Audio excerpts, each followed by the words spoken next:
Sungguhnya di antara penyakit berbahaya yang menimpa banyak di antara kaum muslimin adalah penyakit taswif, yaitu menunda-nunda beramal saleh.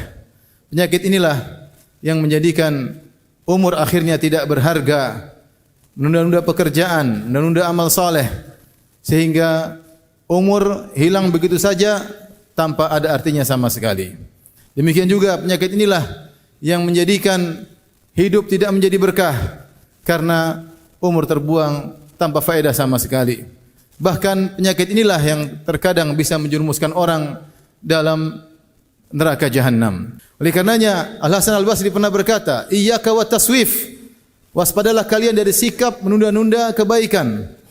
Bahkan sebagian ulama berkata, "Inna taswif jundun min junudi iblis." Sungguhnya taswif menunda-nunda kebaikan adalah salah satu tentara iblis. Benar, dengan tentara inilah iblis menjauhkan manusia dari kebaikan, bahkan menjerumuskan dalam keburukan.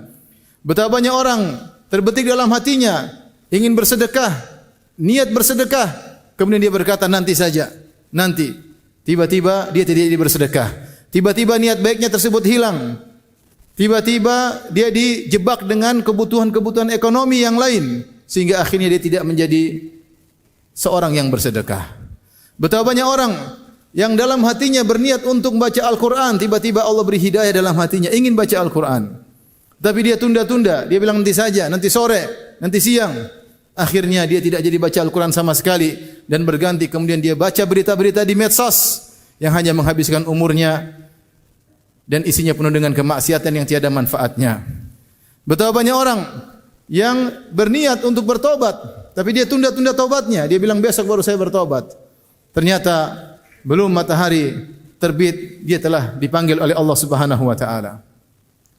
Dan betapa banyak orang terbetik dalam hatinya ingin meminta maaf atas kesalahan yang dia lakukan sama orang lain. Tapi dia tunda-tunda.